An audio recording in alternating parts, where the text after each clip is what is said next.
Olá, você que está conectado conosco através do YouTube da Diocese de Camaçari. Essa é a nossa primeira edição do podcast, o nosso podcast diocesano, que dessa vez vamos falar sobre a música na liturgia e na pastoral. É com alegria que nós acolhemos você de casa, também quem está nos acompanhando pelas nossas plataformas, o Deezer, Spotify, também o podcast do Google. Sejam muito bem-vindos. Aproveita para se inscrever, deixa o seu like para poder receber as próximas notificações. Se inscreva em todas as nossas redes sociais para ficar por dentro de tudo o que acontece nos nossos bastidores também. E aqui eu quero acolher entre nós o Padre Marcos Filgueira. Seja bem-vindo, Padre.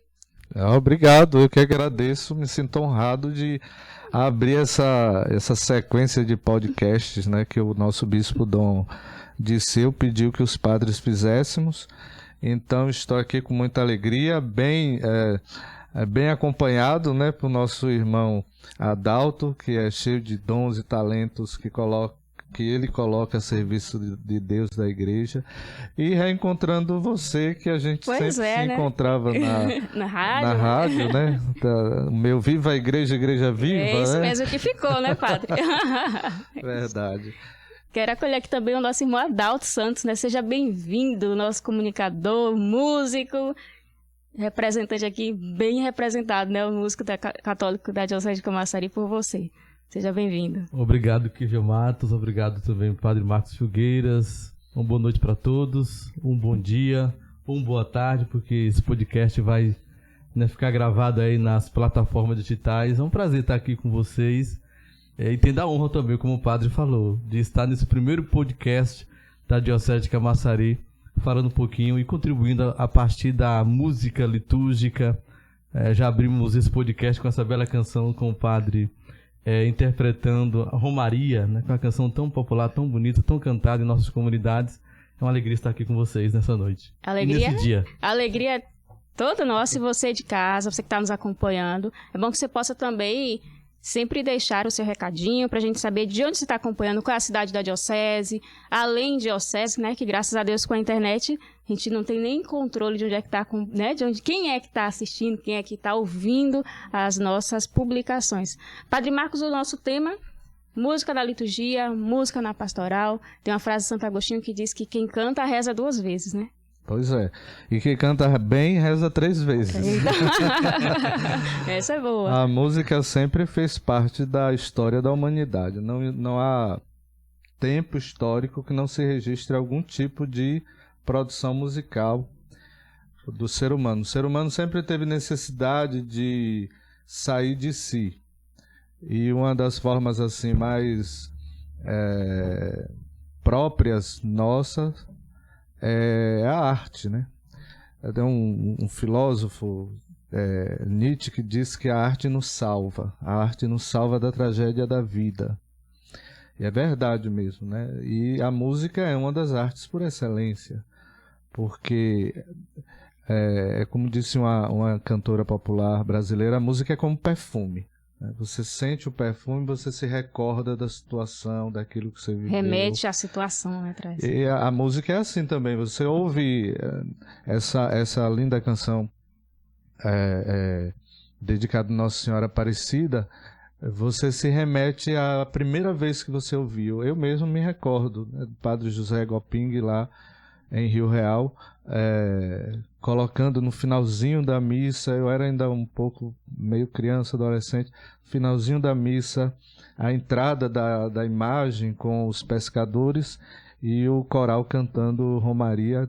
Então até hoje, quando eu canto em qualquer lugar que seja, quando eu fecho os olhos, é como se eu voltasse à igreja de Nossa Senhora do Livramento, com aquela entrada bonita que fez eu perceber pela primeira vez a importância de Nossa Senhora Aparecida para o povo brasileiro, né?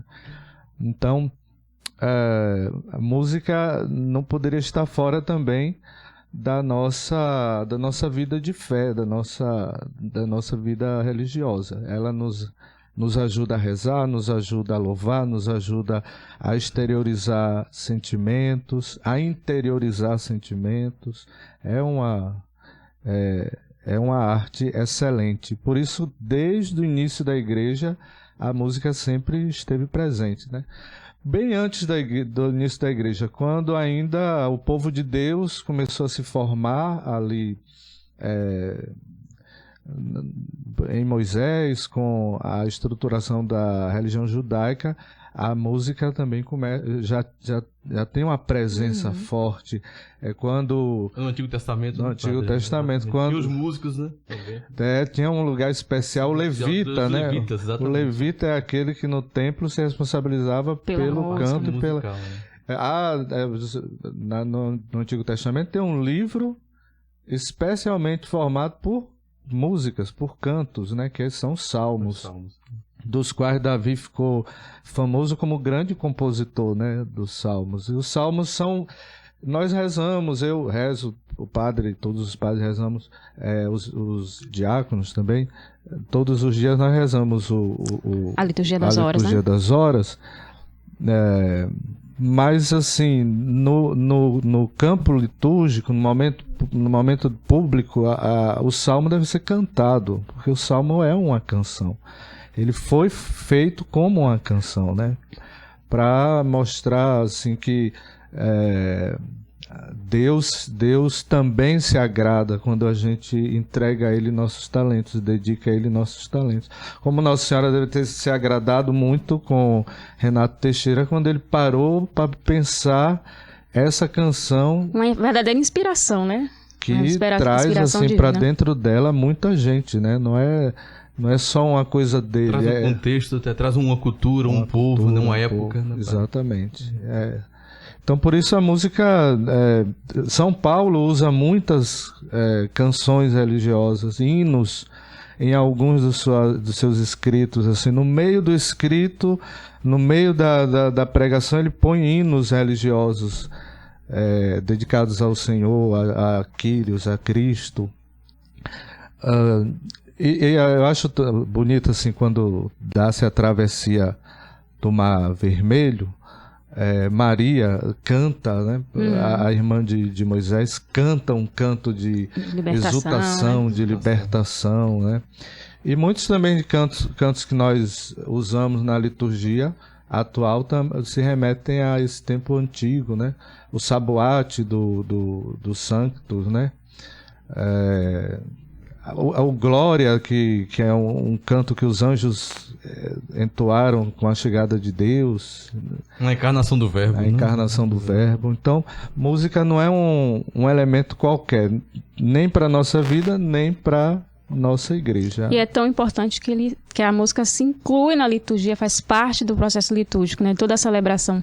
Então, como que é isso, padre? A importância da música dentro de uma celebração eucarística, por exemplo? Historicamente, quem percebeu essa necessidade de organizar a música litúrgica com mais propriedade no Ocidente foi o Papa Gregório Magno. Ele, inclusive, é considerado o pai do canto gregoriano. O canto gregoriano, até o Sacrosanto Concílio, que é o documento do Vaticano II que se dedica à liturgia, o canto gregoriano é apresentado como canto excelente da igreja, né? Infelizmente, nós usamos pouco o gregoriano porque ou erroneamente pensa que o gregoriano só pode ser cantado em latim, ou considera o gregoriano um canto um pouco enfadonho, mas na verdade é um canto de uma pureza espiritual muito grande, de uma tradição centenária, milenar, né? Atravessou o milênio, chegou até nós. Os monges beneditinos, eles preservam essa tradição, e o Papa Gregório compreendeu que a liturgia da igreja precisava de uma musicalidade que lhe fosse própria. Que compôsse a liturgia, né? Que pudesse complementar, digamos assim? Que ajudasse o fiel a entender onde ele estava e o que estava acontecendo. né? Então, por exemplo, assim, um gregoriano simples, a Ave Maria, que eu conheço, mais simples, é mais ou menos assim. Ave Maria, gracia plena, Dominus tecum, benedicta tui mulieribus, et benedictus fructus ventris tui, Jesus. Santa Maria, Mater Dei, ora pro nobis, nobis peccatoribus, nunc et in hora in mortis nostri. Amém. Então uma coisa dessa nos leva à transcendência, né? Traz nos leva a Virgem para perto da gente, né? Sem dúvida. E quando eu era mais jovem, eu alcancei cantos pastorais e cantos litúrgicos compostos em português que tinham um acento gregoriano. E eram cantos assim extraordinários, né? Então, a tradição milenar musical da igreja não pode fazer com que a gente desperdice nosso tempo buscando apenas novidades, né? A gente tem... Agora a gente vai entrar na Semana Santa, e a Semana Santa é um momento no qual se resgata muitos cantos que são executados há centenas de anos no nosso meio, e são cantos que, como eles conseguem traduzir o mistério de uma maneira muito profunda, muito né? profunda, eles ficaram de um modo definitivo. Né? São sempre atuais. E né? liturgicamente esses cantos devem ser cantados, ministrados, porque faz parte exatamente. daquela liturgia própria, né, padre? Nós temos a riqueza na igreja de viver ciclos litúrgicos, né? Exato. Porque vivemos ciclos. Algumas pessoas podem dizer, mas é uma repetição. Não é uma repetição. É um chamado a reviver de novo, porque o mistério é tão grande que todas as vezes que a gente passa por ele, a gente aprende alguma coisa. Mais provável. O mistério não é mistério que a gente não entende. As pessoas acabaram colocando isso na cabeça. Isso é mistério, que eu não entendo. Sim. Não, o mistério de Deus é mistério porque eu entendo sempre alguma coisa a mais. Eu acrescento mais entendimento. Toda vez que eu vivo a Páscoa, eu acrescento um entendimento mais profundo sobre o evento pascal. Toda vez que eu vivo a Quaresma, eu acrescento também um entendimento mais profundo da Quaresma, de modo que, assim, passando pelos mesmos tempos o ano todo, eu não passo da mesma forma todo ano. E os cantos do tempo da Quaresma, né, Kívia Matos e padre, nos arremete também a essa espiritualidade que a gente está vivendo, que é o tempo de conversão, de penitência. O ritmo muda também, né? A gente percebe isso. O ritmo muda, até a tonalidade, se as pessoas perceberem, podem notar que muda também. Até as notas musicais são diferentes. O ritmo, né? Exatamente. Nossa pastoral musical tem essa sensibilidade de entender que a música litúrgica, a música ligada ao tempo em que estamos vivendo, precisa descrever o mistério. Precisa nos colocar dentro do mistério. Vou dar um exemplo. Eu cuidei de um coral quando eu era adolescente, um coral até que foi bonzinho, assim, o povo gostava, né? E aí eu levei um maestro, a gente tinha encontros sempre para aprimorar a voz, essas coisas e tal. E o coral, assim, no tempo que eu fiquei por lá, em Rio Real, deu bastante certo. O pessoal gostava das coisas, mas naquela época eu tinha dificuldade de compreender a diferença entre música pastoral e música litúrgica. Às vezes eu queria colocar dentro da missa uma música porque era bonita. Porque era bonita, exatamente. Mas que não descrevia. Por exemplo, sabe, há um barco, você sabe tocar? Sim. Toque aí pra gente. Há um barco esquecido na praia, já não leva ninguém a pescar. É o barco de João e de Pedro que partiram pra não mais voltar. Quantas vezes em tempos sombrios, enfrentando os perigos do mar, barco e redes voltavam vazios, mas os dois precisavam pescar. De repente aparece Jesus, pouco a pouco se acende uma luz. Há um barco esquecido na praia, um barco esquecido na praia, há um barco esquecido na praia. Às vezes eu colocava esse canto na comunhão. Por quê? Porque meu pai gostava. E eu gostava que ele gostasse, então aí eu colocava. Pra agradar, né? Pra agradar. Aí o padre José, mas Marquinhos, não é esse canto de comunhão. Até eu compreender que o canto litúrgico não basta ser bonito e bem executado, ele precisa ser bonito, bem executado e adequado. Quer dizer, o canto litúrgico se sustenta em 3 pés. Beleza, né? Sacralidade e funcionalidade. Ele precisa funcionar naquele momento. Esse canto, mais belo que seja, ele não funcionava no momento que eu colocava, comunhão, que era na comunhão. Era na comunhão eucarística, né? Não tinha nada a ver com o que a Assembleia estava sendo convidada a fazer, que era receber o corpo do Senhor. Ele pode ser cantado, executado em outros momentos. Em outros momentos. Num canto final, por exemplo, pode colocá-lo, né? Mais adequado um canto final que fale sobre envio.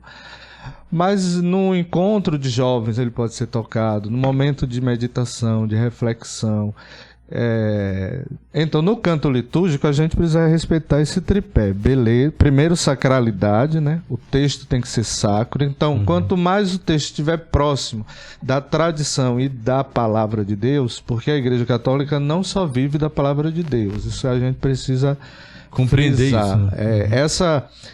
Essa supervalorização da palavra foi um evento protestante, né? Foi Lutero que determinou só a escritura, né? Só a escritura. Mas a Igreja Católica vive da palavra e da tradição e do magistério. Nós temos três canais, né, de comunicação com o mistério. De modo então que o canto pode não ter alguma relação com a palavra, mas pode ter a relação com algum ensinamento dos padres da igreja, alguma compreensão de um doutor, né? Enfim, o aspecto sacro quer dizer, o texto precisa estar em comunhão com a tradição evangélica da igreja. A beleza. Aí vem uma parte que é bem bem espinhosa, porque na modernidade a beleza se tornou subjetiva. Então o que é belo para mim pode não ser belo para você. Depende do ponto de vista, né? Dependendo do ponto de vista. Se a gente for adotar esse critério, aí vira uma coisa meio maluca, né? Existe uma beleza anterior à nossa opinião. É aquela que harmoniza os corações. Aquilo que impacta de tal maneira que supera meu ponto de vista, meu gosto estético. Essa é a beleza que a liturgia pede que seja adotada, né? Que faz uma criança e um jovem pararem diante daquilo que está sendo apresentado. A beleza de Deus. A beleza de Deus não é subjetiva. A beleza de Deus tem uma objetividade imensa, porque quando ela se coloca, ela se impõe, né? E muitas vezes até na simplicidade, né? A gente pode ir numa capelinha simples e um canto nos tocar, e depois ir numa catedral e alguém está cantando ali e não fazer tanto... Inclusive, essa é uma das características da beleza. Simplicidade. Quanto mais complexo, rebuscado... Com vários instrumentos, né? Fazendo zoada. Mais distante da beleza pode se estar. Para mim, o exemplo mais perfeito disso que eu estou falando é Noite Feliz. Noite Feliz foi composta por um padre de aldeia, em um lugarzinho perdido da Europa. E é o canto que mais descreve o Natal. A gente pode produzir o que for, Noite Feliz é insubstituível, e é marcante também, né? Marcante, né? E é um canto de uma simplicidade, as palavras e a própria melodia é de uma simplicidade que se impõe. De modo que uma pessoa que não é católica para diante do Noite Feliz, né? Para diante da Ave Maria de Gounod, que também parece ser uma coisa meio rebuscada, mas não é, é simples. Ave Maria, de Schubert, Gounod, Soma. De modo então que nós não precisamos ser assim, exímios tocadores ou cantores, mas só precisamos buscar a simplicidade de dizer o que deve ser dito naquele momento. Aquela frase que o menos é mais, né? Colocando o canto certo no lugar certo e fecha tudo. Mais, exatamente. Aí entra então, né, Kiva, padres demais, o papel importante, né, de quem faz parte do canto litúrgico, né? Ter esse entendimento, essa preparação, porque muitas vezes, por falta de conhecimento... só tem uma voz bonita, né? Tudo isso que o senhor já colocou aqui, existem alguns erros que muitas vezes, esses erros, eles são latentes nas comunidades, né? Por conta, às vezes, da gente tocar uma música ali que não seria uma música apropriada para aquele momento, por exemplo, né? Seja uma entrada, seja comunhão, seja ofertório. Então, isso é muito importante. O Glória também, o Glória, né, padre? Por exemplo, tem né? algumas características específicas, né, do canto do Glória. Sim, o texto do Glória, né? O evento do Glória é bíblico, é evangélico, descrito pelos evangelistas, o evento. Mas o texto do Glória é de São Gregório Magno. É um texto que é sagrado. Por quê? Porque ele sintetiza toda a crença da igreja em um Deus unitrino e que é glorioso para os homens. Um Deus que traz para os homens todo um projeto de salvação que se realizou na pessoa de Jesus, que é a segunda pessoa encarnada. Então, assim, se nós temos um texto completo como aquele do Glória, feito por São Gregório Magno, por que enxugarmos de uma maneira que ele acabe sendo o Glória do texto? Glória ao Pai, ao Filho e ao Espírito Santo. Quer dizer, o Glória do texto cabe no texto, né? Mas o Glória litúrgico, ele precisa mostrar a dimensão da glória de Deus. E aquele texto mostra a dimensão da glória de Deus, né? Tem um Glória que é sempre a gente cantava, e a gente ouvia muito cantar Glória, Glória, que é bem reduzido. O senhor conhece? Não mostra a glória de Deus. Talvez a pressa do celebrante, mas não mostra a glória de Deus. E muitas vezes, por ter só a palavrinha glória, pensa, não, esse aqui é o canto do glória na mídia, não é, né? E ao Espírito, glória. É muito reduzido, né? Mas assim, reduzir ao mistério àquilo que... E eu já cantei muitas vezes, viu, padre? Não, eu também já cantei quando era... Eu entendi realmente que a gente vai aprendendo ao decorrer do tempo. Por isso a gente precisa passar sempre pelos mesmos espaços e celebrações e tempos, porque a gente vai compreendendo um pouco mais cada vez que passa por lá, né? A questão da música pastoral. A música pastoral já é um pouco mais ampla, que a música litúrgica é uma música feita para uma determinada circunstância, muito estática, para descrever o mistério que está sendo produzido. No caso, ali. Na missa, né? No momento de adoração. Missa, em algum sacramento, né? Antigamente mesmo se enchia os casamentos de músicas populares. Até hoje, né? Ainda tem isso. Ainda tem isso, né? Bastante, mas graças a Deus a CNBB... Algumas paróquias... Na China, né? Aqui na diocese não, é lá na China que acontece essas coisas, né? Algumas paróquias, assim... devidamente instruídas pela CNBB, hoje já tem um repertório litúrgico para a celebração do casamento, que é uma liturgia. Né? Liturgia não é só missa. Liturgia é todo ato público da igreja, todo ato público no qual a igreja celebra o mistério da ação de Deus, da presença do Espírito, da glória do Pai. E todo sacramento é um ato público. Até a confissão é um ato público. As confissões eram públicas na Europa até o século XII. É como as pessoas tinham vergonha, né? Público, o senhor fala no falar mesmo os pecados? As pessoas chegavam na frente do altar, viravam para a Assembleia, falavam seus pecados e depois se voltavam para o sacerdote que representava a Assembleia e recebia a absolvição. E aí o que aconteceu? Muita gente começou a querer se confessar só quando estivesse morrendo. Para evitar o constrangimento, né? Há uns monges, se não me engano irlandeses, mas os monges medievais do século XII, eles então começando a perceber isso, eles inventaram a confissão auricular.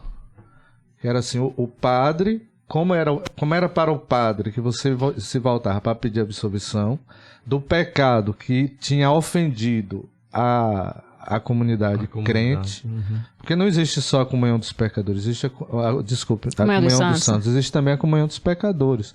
A nossa comunidade sofre os efeitos do nosso pecado. Exatamente. Então, o padre representando a igreja, a comunidade, dava absolvição, e aí o que acontecia? Os monges perceberam isso e disseram, então eu represento, você pode dizer a mim que eu faço a absolvição. O Papa aceitou isso e até hoje nós temos a confissão auricular, né? Mas a confissão era pública, como é público o batismo, como é pública a crisma, como é público o matrimônio, como é pública, inclusive a unção dos enfermos. Desculpe. Quem pensa mais rápido do que fala. A unção dos enfermos também é uma ação pública, porque ali você vai fazer a unção pedindo saúde daquela pessoa, mas quando eu vou para a casa de algumas pessoas, eu pelo menos peço que alguém da família participe daquele momento, né? E é importante que nessas ocasiões nós tenhamos também cantos apropriados que descrevam o que está acontecendo, né? O matrimônio, o batismo, a celebração da vida adulta cristã, enfim. Precisamos dessa compreensão. Aí a música pastoral já é um pouco mais ampla. A música pastoral é a música da qual nós nos servimos para fazer evangelização, para evangelizar. Então, tem músicas para crianças, tem músicas para jovens, tem músicas para casais. Pode ser considerada a música religiosa em si, né? Ou tem alguma diferença? Música religiosa em si, exatamente. Música, por exemplo, para adoração ao Santíssimo Sacramento, né? Também. A adoração é uma paraliturgia. Aliás, é uma paraliturgia. Né? Já é uma mais próxima da liturgia. Assim como é uma paraliturgia, as novenas, sim, os tridos, o Tedeum. Exatamente. Então, mais, a música já não é tão livre assim, né? Entendi. Se você está adorando o Santíssimo, você não vai colocar... um canto de Nossa Senhora, por exemplo. Nossa Senhora, exatamente. Também tem que ser adequado ao momento. Tem que ser adequado ao momento. Porque assim, olha, Freud dizia uma coisa interessante. Ele dizia assim, a grande propriedade do ser humano é que ele... Imagina, ele dizia, a grande virtude do ser humano é que ele se engana e se esquece. Se engana e se esquece. As grandes propriedades do ser humano. Então, para que a gente não se engane, não pense que a gente está em um lugar qualquer, a música tem que descrever o momento em que nós estamos vivendo ali na casa de Deus. Eu ouvi um padre um dia falar uma metáfora que eu achei bem interessante. Ele disse assim, a importância da música é a seguinte, vamos supor que você vá na Tchecoslováquia. Não sei se existe ainda a Tchecoslováquia. Mas vamos supor que você vá na Tchecoslováquia. E aí vendam seus olhos e vão passear com você na cidade. Aí você entra em uma danceteria. Aí você, pela música, eu estou na danceteria. Depois te levam num centro cultural. Aí tem uma música lá tocando uma coisa com sanfonas, com não sei o que. Isso aqui deve ser alguma coisa folclórica. Aí você vai num concerto de rock. Isso aqui é rock. Isso aqui é um show de rock. Aí você vai numa igreja. Se a música não está descrevendo o lugar e o que está acontecendo, a igreja vira um show de rock, a igreja vira um show folclórico, uma coisa... É verdade. Então é muito importante. É claro, assim, que a gente pode abrir espaço, nada de muito rígido, pode abrir espaço na igreja para acolher alguma musicalidade folclórica. Por exemplo, pela primeira vez na vida, eu vi um terno de reis aqui na catedral, no ano passado, eu achei lindíssimo, mas aí o padre Júnior colocou no lugar certo, assim, terminou a novena, acabou a bênção, começou o terno de reis, e ali então estava descrevendo o que estava acontecendo, um terno de reis. Fora da liturgia. Né? Fora da liturgia. Então, no entanto, apesar da música litúrgica exigir essa precisão, nós também precisamos compreender que a música litúrgica descreve a maneira do povo crer.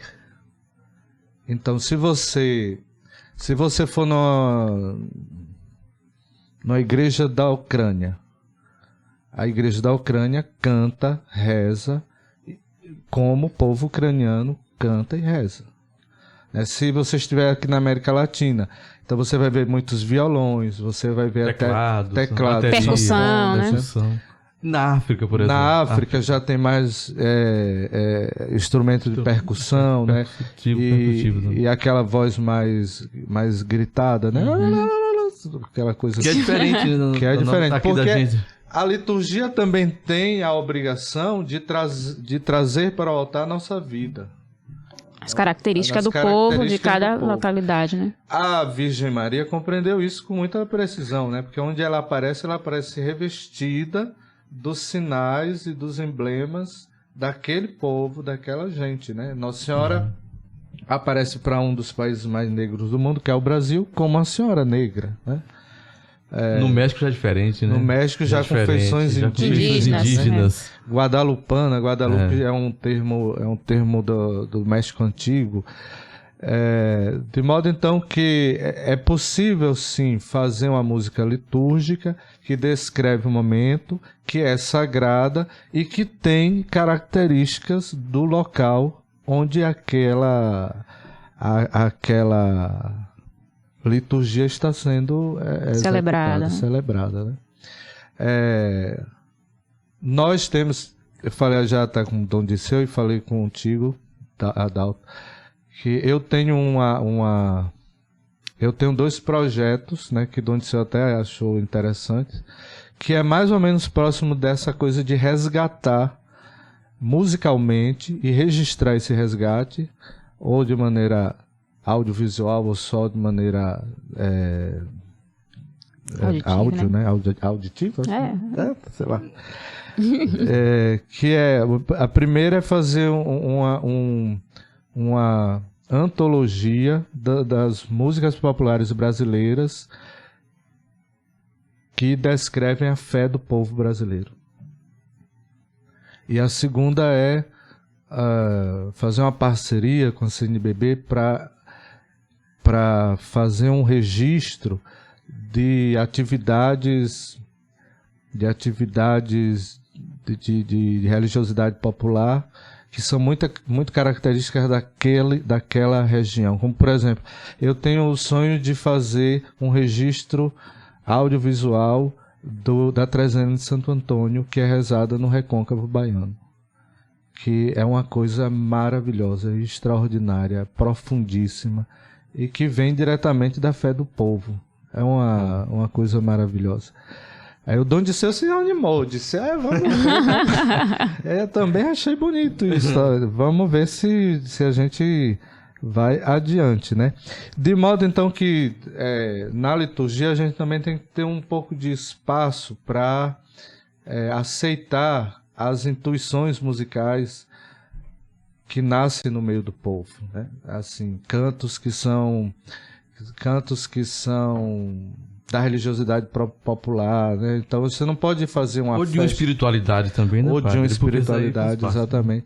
Você não pode fazer um novenário de um santo que você não ponha o hino do santo, que você não... Tem que contextualizar também, Por exemplo, amanhã, dia 19, abre-se, né, um parêntese e celebra-se a solenidade de São José. São José, exatamente. Então tem que ser os cantos próprios de São José. Festivos, né? Festivos. Mesmo estando na quaresma. Não pode deixar de ter, por exemplo, o hino. Exatamente. De São José. Né? As ladainhas também. E aí também entra a nossa inventividade, que não caia no inventivismo, que é, por exemplo, tem em uma paróquia onde eu passei, a festa de São José sempre terminava a missa com aquela canção que Rita Lee compôs para São José. Ah, porque foste São José se apaixonar pela Maria, entre todas a mais bela. Essa música é de Rita toda Lee? Tua Galileia. Também não. É uma música de uma sensibilidade assim humana, né, que descreve a qualidade de pureza da relação de José com a Virgem, que não serve para você colocar no ofertório, na comunhão, mas no final da missa, quando as pessoas estão saindo, serem envolvidas por aquela intuição assim muito especial da compositora, de maneira então que a gente pode também abrir espaços nos quais... Encontrou aí? Encontrei. Vamos dar palhinha aqui, né? Você? Pode ser. Qual é o nome aí? Eu não sei. Meu Bom José. Vou iniciar, o senhor ajuda a gente aí, viu? Ajuda. Olha quem foi, meu bom José, se apaixonar pela donzela, dentre todas as mais belas, de toda a sua Galileia. Casar com Débora ou com Sara, meu bom José, você podia, e nada disso acontecia, mas você foi amar Maria. Você podia simplesmente ser carpinteiro e trabalhar, sem nunca ter que se exilar, nem se esconder com a Maria. Meu bom José, você podia ter muitos filhos com Maria e teu ofício ensinar, como teu pai sempre fazia. Me perdi aqui. Por que será, meu bom José, que esse teu meigo filho um dia andou com estranhas ideias que fizeram chorar Maria? Me lembro às vezes de você, meu bom José, meu pobre amigo, que desta vida só queria ser feliz com sua Maria. Olha que sensibilidade, toca o coração, porque às vezes a gente trata as figuras da fé como se fossem inumanas, né? Como se fossem pessoas assim distantes, né? E elas sofreram dramas até muito próprios. A música, a letra aproxima, né, da realidade humana. Da realidade humana e faz com que a gente também crie um outro carinho, né? Porque o que São José fez, de uma letra dessa, São José abriu mão do sonho dele para aceitar o sonho de Deus, né? E respeitar a missão da Virgem. Então é de uma grandeza imensa. Então, por exemplo, tem momentos também da sociedade que nós podemos assumi-los para recolocar a igreja no centro das discussões das coisas. E nas paróquias por onde eu passei, por exemplo, eu sempre gostei de fazer a Semana da Consciência Negra, porque normalmente eram paróquias negras, eram pessoas majoritariamente negras. Inclusive o próprio padre era negro, eu não sou branco, eu sou mulato, eu tenho cabelo de negro, lábios de negro, eu tenho voz de negro, então eu não sou branco. E aí eu abraçava essa oportunidade, né, de celebrar a Semana da Consciência Negra, e no final a gente fazia uma missa na qual eu pedia que eles tocassem os instrumentos que eles tocam quando eles estão em casa, no cotidiano, no cotidiano, numa festinha, num churrasco, não sei. Então aparecia coisa, eles tocavam a gogô na missa, que era uma coisa assim, sabe, que enriquecia, e isso fez com que a comunidade tomasse a sua identidade negra como uma das coisas que ela defendia. Foi uma experiência maravilhosa. Então, nessas missas normalmente eu deixava o Abraço da Paz para o final, e ao invés de cantar um canto de Abraço da Paz já tradicional, né, digamos assim, eu cantava aquele de Gonzaguinha: viver e não ter a vergonha de ser feliz. Você sabe? Não sei,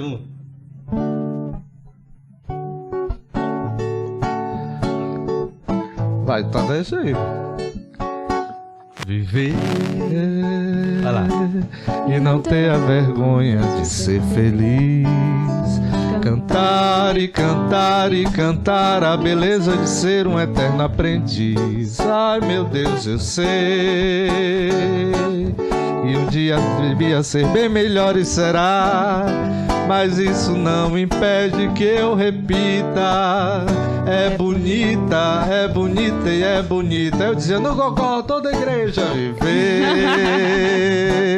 e não ter a vergonha de ser feliz.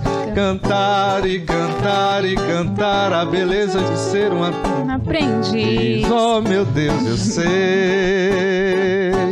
que a vida devia ser bem melhor e será, mas isso não me impede que eu repita: é bonita e é bonita. Então isso tomava as pessoas que estavam celebrando essa negritude ali, né, com a sua musicalidade, com o seu jeito de ser.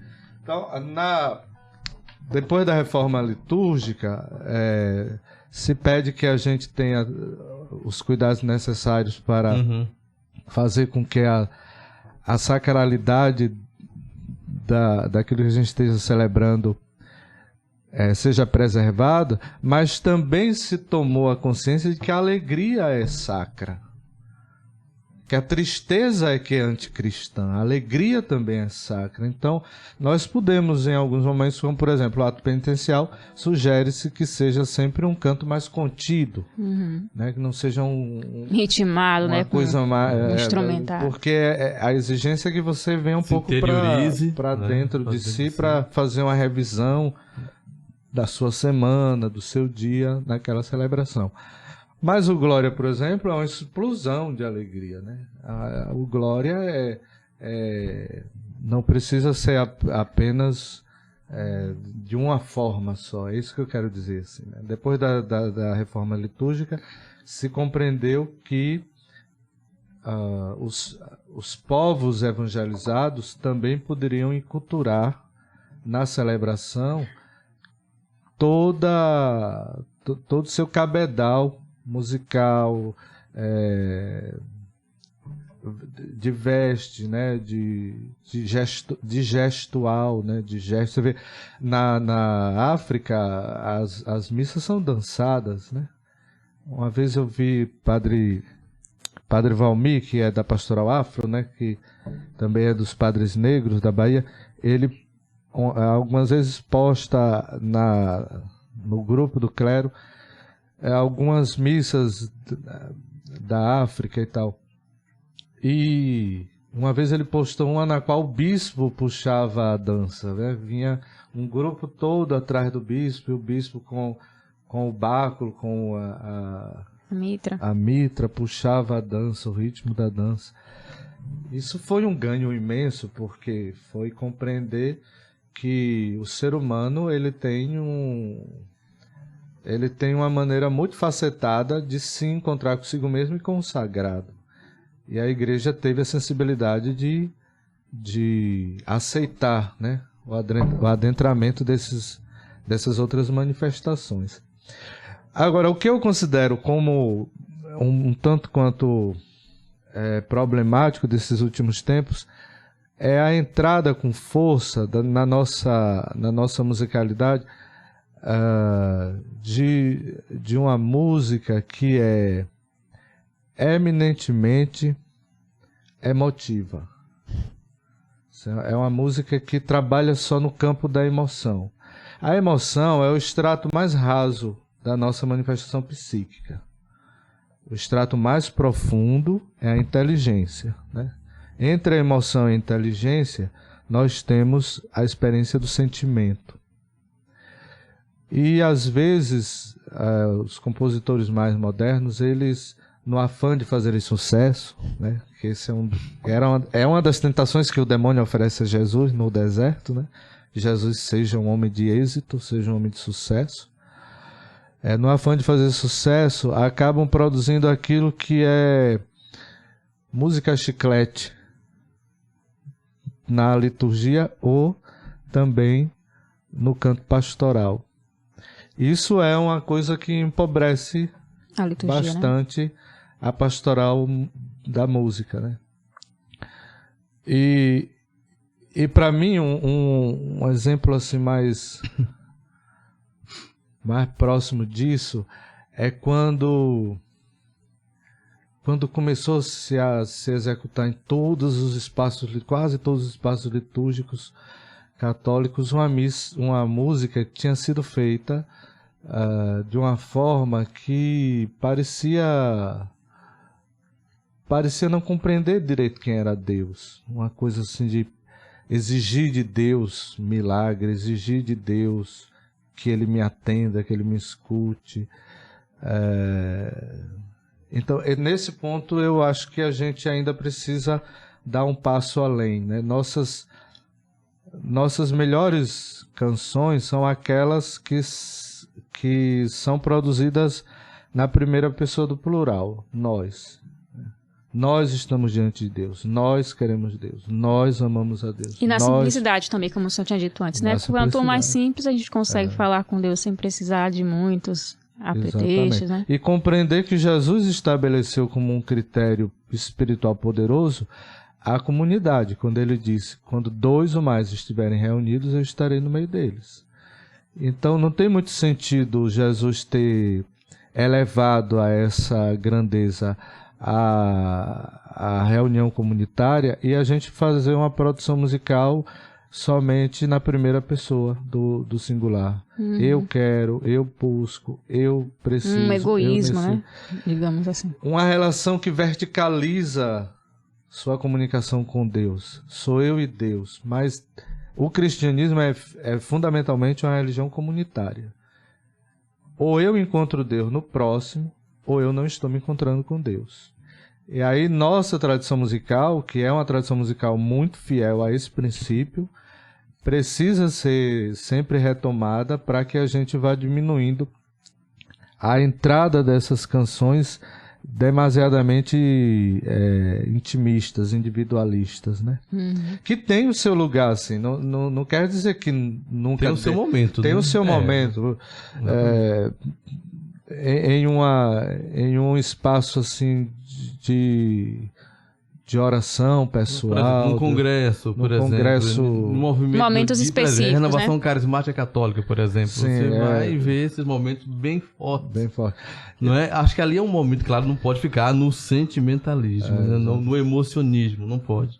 Ali precisa ter algo muito uma profundo, experiência verdadeira, uma experiência verdadeira, mas e essa experiência verdadeira, a partir dessas canções, que elas devem ter esse poder de levar você a experiência pessoal com Deus, mas um comprometimento com o próximo, com a sua comunidade. Exatamente. Se não acontece isso, acho que tem alguma coisa errada. Né? Num grupo de oração eu não vejo dificuldade. Agora, sim, numa missa eu já vejo dificuldade. Já na missa é um pouco... Aí é que vem a música litúrgica, a gente tem que ter essa compreensão para usar cada canto no lugar certo. Momento, né? Por isso, o meu tio um dia me perguntou assim...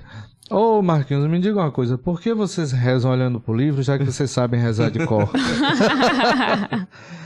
E eu disse, porque naquela hora que a gente está rezando não sou eu, é a igreja. Por exemplo, padre, tem uma canção bem conhecida, por exemplo, Renova-me. Né? Tá na primeira pessoa, né? Renova-me.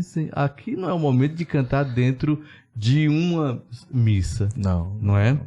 Embora essa canção seja uma canção que leve a rezar, uma mudança, né, de vida, a rezar, uma interiorização, mas não deve ser executada, ministrada no ato penitencial, por exemplo. E que eu já vi, inclusive. Acontece muito, já né? vi.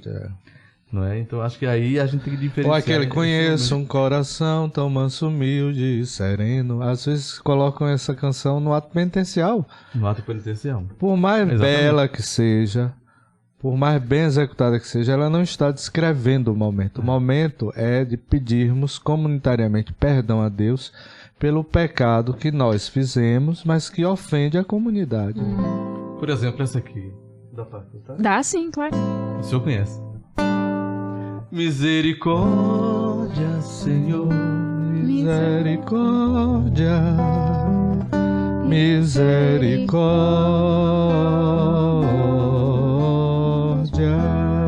Que é lindíssima, né? Misericórdia, Senhor, misericórdia, misericórdia. Senhor, escuta o lamento e tem de nós compaixão. Ao povo dai novo alento, a sua graça e o perdão.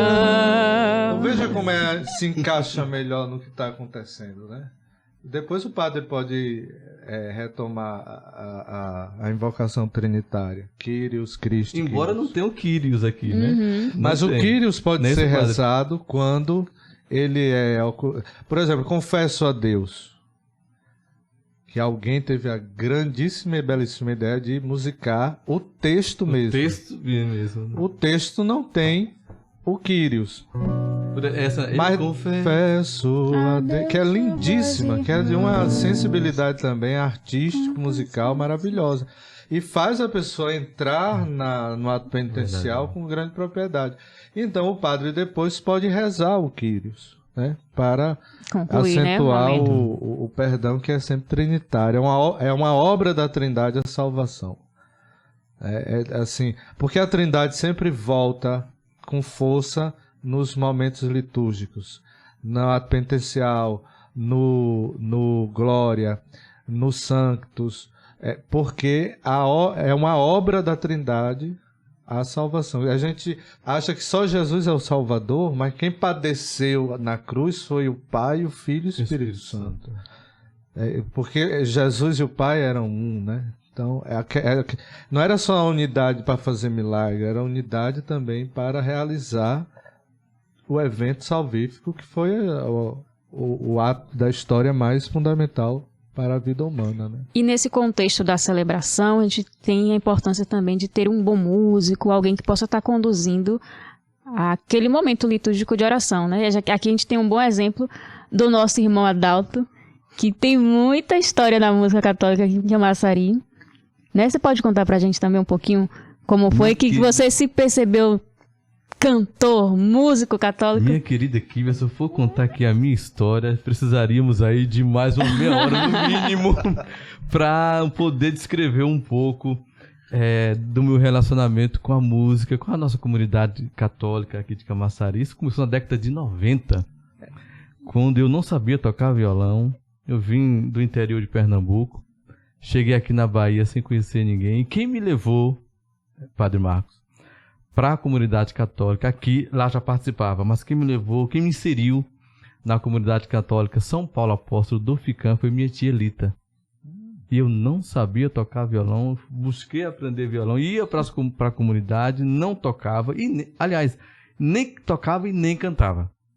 Iniciei apenas tocando, com 3 notas no violão, Lá maior, Ré e Mi. E ia tocar na celebração da palavra. Naquela época não tinha diocese, né? Era uma as comunidade, paróquias né? não eram desmembradas, então era Camaçari inteira, né? Para 2 padres.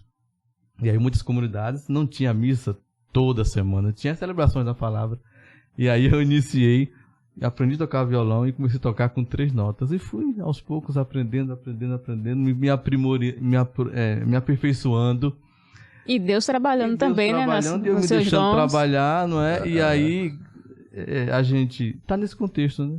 Há tantos anos, desde a década de 90. Então... E lá pelos anos 2000 aconteceu o quê, Adalto? Pelos anos 2000, né, eu comecei, a minha vida cristã aqui em Camaçari iniciou, né, na comunidade eclesial de base.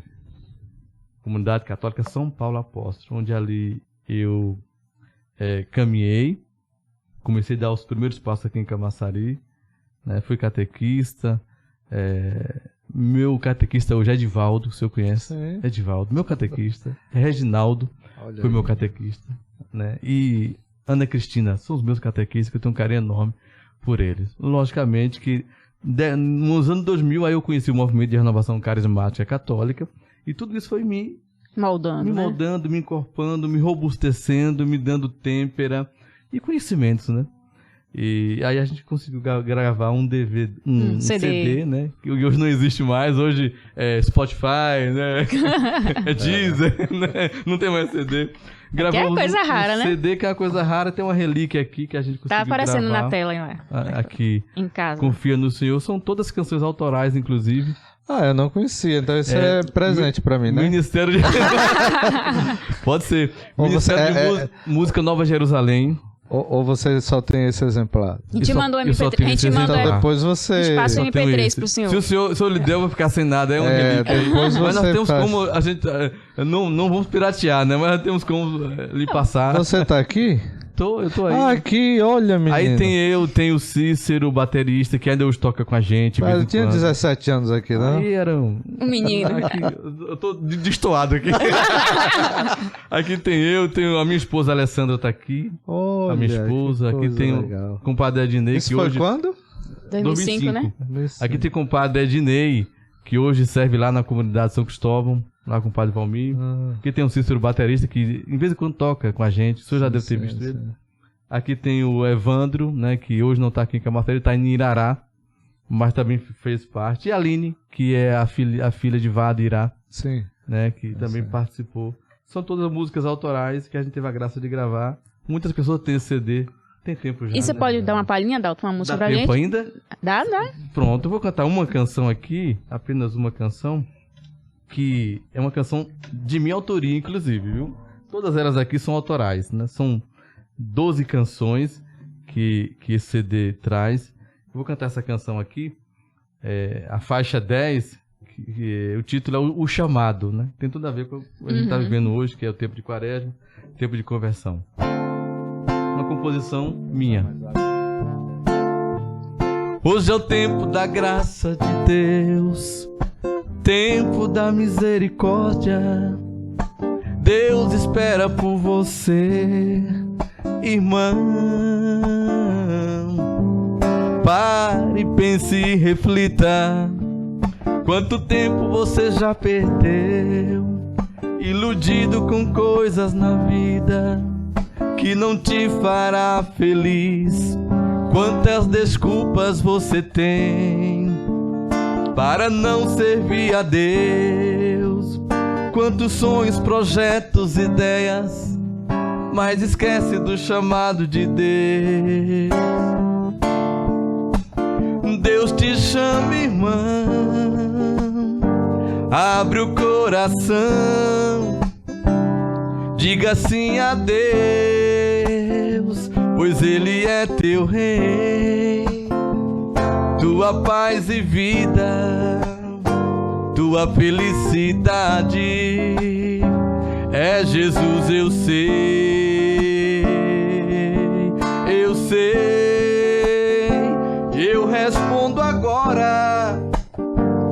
coração aberto, digo sim a Deus, pois Ele é meu Rei, minha paz e vida, minha felicidade, é Jesus, eu sei, eu sei. Vem, ó Deus, me lava, cura toda dor, cicatriza as feridas que a vida deixou, livra minha alma de todo tremor, te amo, meu Senhor. Olha aí, muito bem. Né? Meu compadre Ney que cantou a resposta, tá Muito aqui no bem. CD, inclusive. Muito bem. É incrível, você não sabia tocar nem cantar. Eu pensei que você já tinha nascido Com o violão na mão, com o né? violão na mão, né? E olhe que eu sou esquerdo. E na época eu fui tentar aprender a tocar violão do lado esquerdo, mas penso num sufoco. Porque é difícil demais. Tem gente que aprende. Eu não consegui, né? Porque Canhoto, né? é complicado, né? É o lado contrário, né? Então eu aprendi do lado direito sendo esquerdo. Mas graças a Deus. Eu tentei, aprendi. no seminário tentei, mas não deu. Só cantar mesmo. Só dá pra cantar. Nós queremos aqui agradecer o Padre Marcos, o Adalto, por esse momento maravilhoso de partilha, né, sobre música, sobre liturgia. A você de casa que está acompanhando o nosso podcast, essa é a nossa primeira edição. Que maravilha ter a companhia de cada um de vocês. Nós ainda não temos um nome do nosso podcast, né? Por enquanto tá podcast da Diocese de Camaçari, mas vamos lançar na internet também uma enquete para que as pessoas possam sugerir um nome para o nosso podcast. Então, você que está nos acompanhando, entre nas redes sociais da Diocese de Camaçari, @Diocese de Camaçari, ou então no comentário aqui da nossa transmissão, e sugira um nome para o nosso podcast, para que na próxima edição a gente já tenha aqui um nome com a participação também de você de casa, tá certo? Então já coloque na sua agenda a programação, porque o nosso próximo podcast vai ser no dia 22 de abril. Então, saiba disso, 22 de abril, já coloque aí na sua programação para acompanhar. Lembrando que estamos no Deezer, no Spotify, também no Google Podcast. Assine para poder receber as nossas notificações e, claro, no YouTube, inscreva-se e ative o sininho para receber todas as notificações, não só do podcast, mas também tudo que a gente posta, né, ao longo da semana, reflexão do Evangelho com Dom Disseu e as novidades do que surgir na Diocese de Camaçari. Então, agradecemos a cada um que acompanhou até aqui o nosso podcast. Sugira temas também, se tem algum tema que você queira ouvir aqui, saber mais, manda para nós através das redes sociais. Padre Marcos, muito obrigada pela sua presença, pela sua contribuição, por estar aqui também abrilhantando. Amém, shalom, salam aleikum. Adalto, obrigada pela sua presença. Eu que agradeço, muito obrigado pelo convite, fazer parte dessa mesa com o Padre Marcos Filgueiras, com você, com tanta gente bonita. Também o pessoal da Pascom, né? Faz um trabalho os excepcional, bastidores, né? Tá nos bastidores. Qual é o nome de vocês? É o César, né? César, Elvis e Eliana. César, Elvis e Eliana. Então, gente finíssima, pessoa doada, né, Padre? Doa o seu tempo, sua sabedoria, seus talentos, né? Obrigado. E Kívia, que é, né, uma peça rara e preciosa da nossa diocese. Comunicadora, né?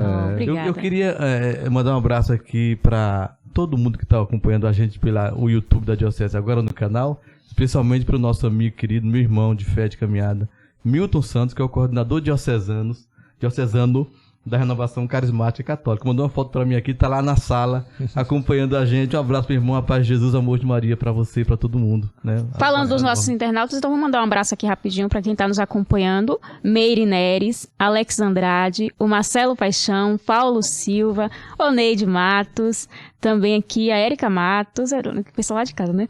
A Ana Pires, Alcimar, Vanusa, muita gente boa acompanhando a nossa programação. Carol Mota, Josinete, a Tânia, João Bonfim, Ana Pires de novo, né? Lucilene, Albanise, então, Fábio, todos que estão nos acompanhando, tem muita gente, né? Josinete, Sueli Santana, povo de Deus, obrigada pela companhia. Aproveito para compartilhar o nosso vídeo, né? Porque quem não pôde assistir agora vai ficar disponível para poder assistir o vídeo depois. E quem tá no Spotify, nas outras plataformas de áudio, também pode ouvir quantas vezes quiser. E agora eu vou pedir a Adalto para poder tocar a música do início, a Ave Maria, para que a gente conclua o nosso podcast. É porque a gente tinha pensado um shotzinho. Ai, foi? Pode ser um shotzinho? Então pode. É um shotzinho dedicado à Virgem Maria. Pode sim. Ah, é dedicado a Nossa Senhora. Foi composto por nosso rei do Baião, Luiz Gonzaga. E aí a gente termina como a gente mais ou menos começou. Pronto, com uma música então. popular dedicada A Nossa Senhora. à Nossa Senhora. Vamos lá? É, tem padre que canta, né? É, pois é.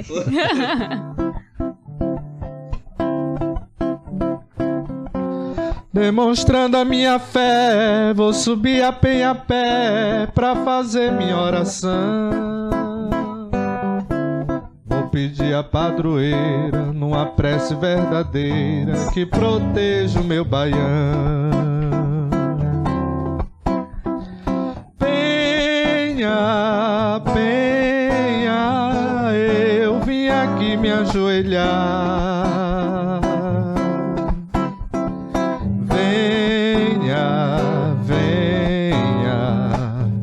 Trazer paz para o meu lar.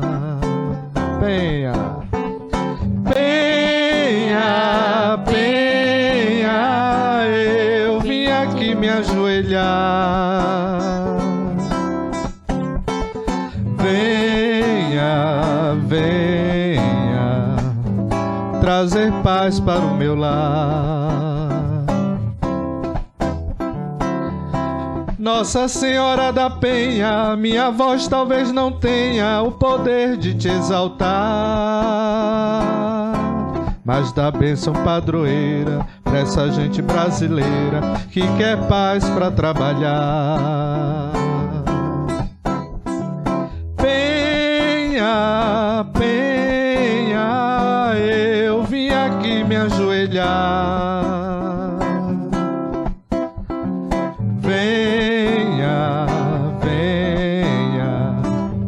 Trazer paz para o meu lar. Demonstrando a minha fé, vou subir a penha a pé pra fazer minha oração. Vou pedir a padroeira, numa prece verdadeira, que proteja meu Baião. Nossa Senhora da Penha, minha voz talvez não tenha o poder de te exaltar, mas dá bênção padroeira pra essa gente brasileira que quer paz pra trabalhar. Penha, penha, eu vim aqui me ajoelhar. Venha, minha mãe.